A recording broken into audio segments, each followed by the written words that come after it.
తగిలించుకున్నట్ల తక్లీఫ్ లేదు గాని ఇడిపించుకునేటప్పుడే ఇరకాటంలో పడతాం అన్నట్టే అయ్యేటట్టున్నదట జడ్చర్ల ఎమ్మెల్యే అనిరుద్ రెడ్డి పరిస్థితి. ఉండలేక సినిమాలు డ్రగ్స్ టెస్టులు చేయించుకోవాలన్నట్టు మాట్లాడింది కదా, దాని మీద యాక్టర్ రాహుల్ రామకృష్ణ గట్టిగానే వేసుకున్నాడు సోషల్ మీడియాలో. పెద్ద పెద్ద హీరోలు ఎవ్వరు మాట్లాడకపోవచ్చు కానీ నేను చెప్తున్నా, డ్రగ్స్ టెస్ట్లకు మేము రెడీ. సెంటర్ నువ్వు చెప్పినా సరే, మమ్మల్ని చెప్పమన్నా సరే.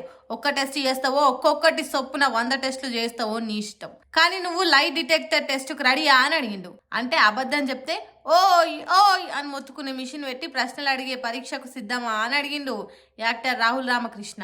తెలంగాణలో సినిమా యాక్టర్లతోనే ప్రాబ్లం అయితే మేము పోతాం సారు, కానీ అబద్ధాలు చెప్పే రాజకీయ లీడర్ల సంగతి ఏంటి సార్? మేము సినిమాలలో నటించడానికి వేషాలు వేస్తాం కానీ జనాన్ని నమ్మించడానికి పూటకో వేషం వేసే రాజకీయ లీడర్ల సంగతి ఏంది సార్ అన్నట్టు గట్టిగానే రాసిండు ఎక్స్లా. రాజకీయ లీడర్లంతా లై డిటెక్టర్లు పెట్టుకునే తానికి, సినిమా వాళ్ళు డ్రగ్ టెస్ట్లకు చేయించుకునే తానికి ఒక గవర్నమెంట్ ఆర్డర్ తీసుకొని రండ్రి. డ్రగ్స్ టెస్టులు, లై డిటెక్టర్ టెస్టులు ప్రతి 3 నెలలకు ఒకసారి కాదు, వారం వారం చేసుకుందాం. అట్లయితేనే ప్రజలు మీ మాటలు మా మాటలు నమ్మి డెవలప్ అవుతారని కౌంటర్ ఇచ్చిండు. వాటన్నిటికీ సిద్ధమైతే చెప్పు, మా సినిమా వాళ్ళంతా సిద్ధంగా ఉన్నట్టే లెక్క.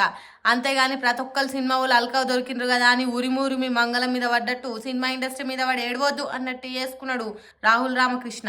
మరి చూడాలి దీని మీద ఎమ్మెల్యే అనిరుద్ రెడ్డి సార్ ఏమంటాడో, ఎసొంటి రివర్స్ కౌంటర్ ఇస్తాడో అనేది.